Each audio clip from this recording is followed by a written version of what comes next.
Hi guys, Mike with Fights with Friends here, and I'm here to bring you some very sad news. Very sad news indeed for me. HBO will end its boxing promotion after October 27th. For those of you that don't know, if you're fight fans, you probably realize this. HBO has been the pinnacle of boxing for 45 years, starting with Joe Frazier versus George Foreman in Jamaica, from Arturo Gatti to Mickey Ward trilogy, to seeing Roy Jones Jr. become his own. They were the name in box office for pay-per-views, from Mike Tyson to George Foreman to Roy Jones Jr. Even now, you look at their commentary team, it's the best commentary team. It's not even close. The commentary team they have out there right now with George Foreman and Roy Jones Jr., several other guys that come in and out.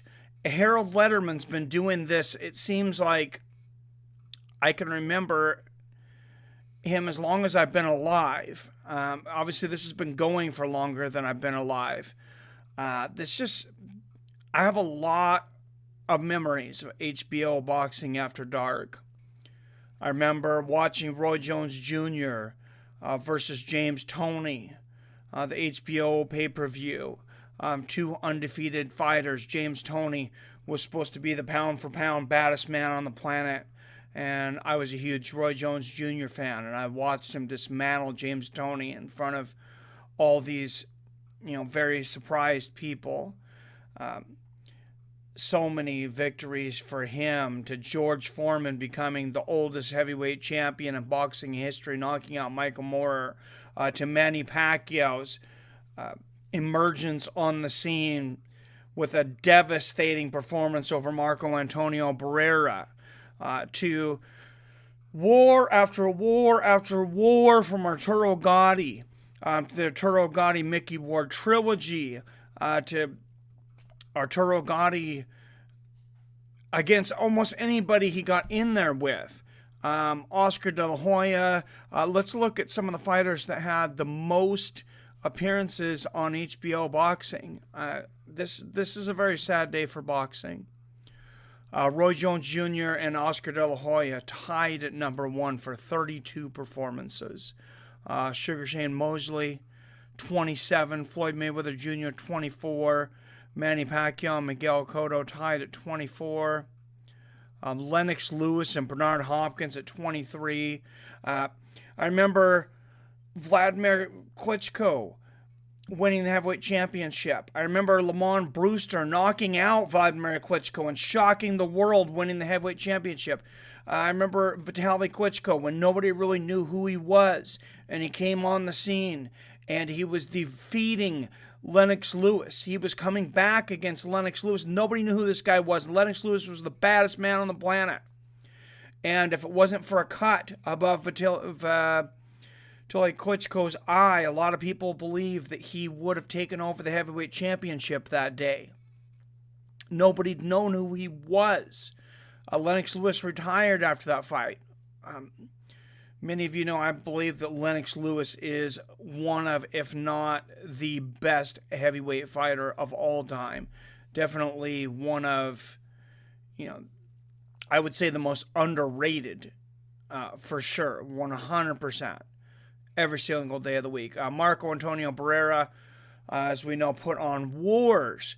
Marco Antonio Barrera versus Eric Morales trilogy. Go back and watch that. So many classics. Bernard Hopkins against Oscar De La Hoya, shocking the world with the body shot knockout. Bernard Hopkins against Felix Trinidad. Nobody knew who he was. Outside of hardcore boxing fans, most people didn't know who Bernard Hopkins was. He was a 4-1 underdog against Felix Trinidad. He put all of his purse, he put his purse on himself. He bet it against himself at 4-1 odds and cashed in. And that's when most of the world was introduced to a legend. HBO boxing introduced Floyd Mayweather Jr. to the world, definitely, as one of the greatest pound for pound fighters of all time. You can't forget all the wars that Mike Tyson had on here, all the moments from becoming, heavyweight champion of the world to coming back, against Evander Holyfield, the infamous ear bite. You want to talk about great fights? Go back to Evander Holyfield and Riddick Bowe trilogy. Those guys had 3 incredible fights. There's so many fighters that we've forgotten about. You forget about it until you hear an announcement like this. HBO has literally been the king of boxing for years, for basically 45 years. If there was a big fight in boxing for a very, very long time, it was going to be on HBO. Now, they talk about the advent of DAZN, DAZN.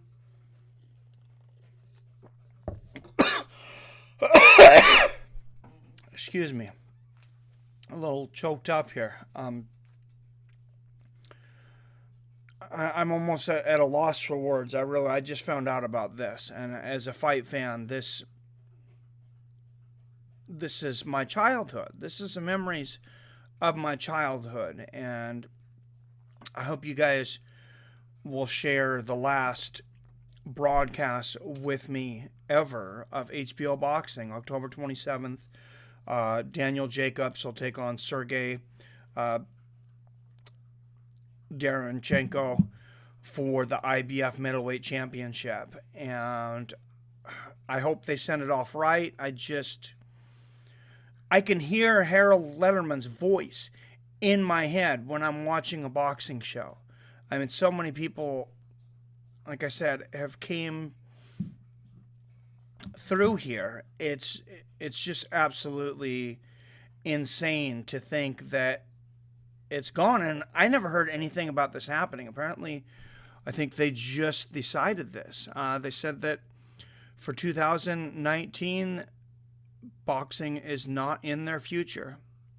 What do you guys think about this? Is this as big a deal as I'm making it out to be? 22 boxing events in 2018. Last month, ESPN signed a deal with Top Rank to broadcast 54 boxing events. That is great. We're going to be spending a lot of time as fight fans on ESPN, obviously, in the next year. So I'm going to have to keep my ESPN on my cable and have my ESPN Plus.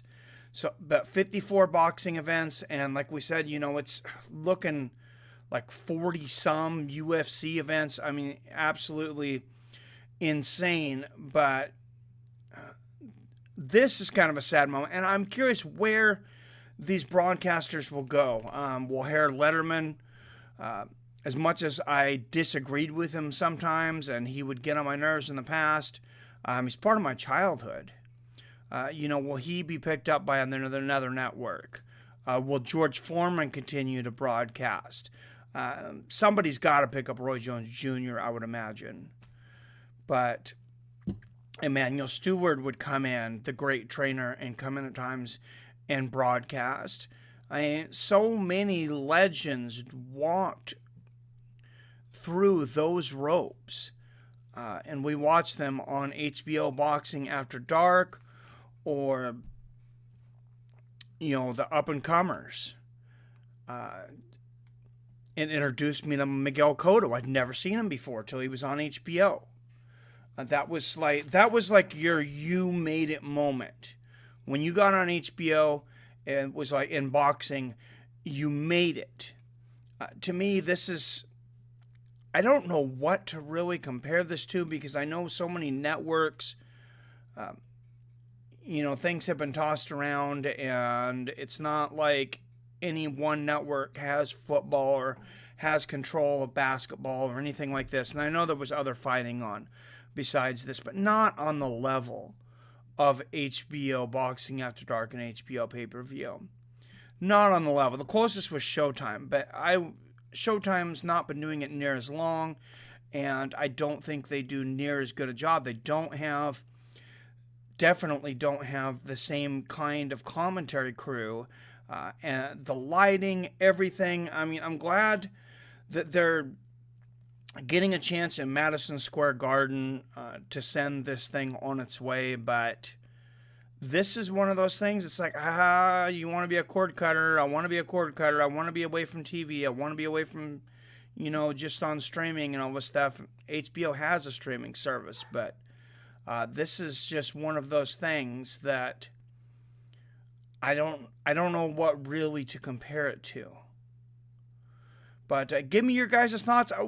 I want you guys to do down there is if you grew up watching HBO boxing, I want you to share your most memorable moment with HBO boxing. And we're going to dedicate the first half an hour to the Bellator 206 stream. We're going to try and keep that mostly on talking about HBO boxing after dark. I'm going to start that 30 minutes early at 6:30. The fights start at 7, but we're going to talk about HBO boxing because I think that's where my heart is right now, and that's what I want to talk about. I know a lot of you are primarily MMA fans. Maybe some of you have dabbled in boxing, you've been frustrated and gotten out of boxing, or just now getting into boxing. I want to know what you guys think of it down below. Let me know what you guys think down there in the comments. And what's your most favorite moment from HBO boxing? Or your favorite fighter that you've seen fight on HBO boxing? Diego Corrales and Jose Luis Castillo Jr., one of the greatest fights of all time. Maybe the greatest fight of all time. That's another HBO one. This is absolutely crazy. Like I said, let me know what you guys think down there below. I just found out about this. Honestly, I'm a little shook up. I'll see you guys soon on Saturday for the Bellator 206 stream. As always, I love you. I respect you. And I'll see you fine asses later.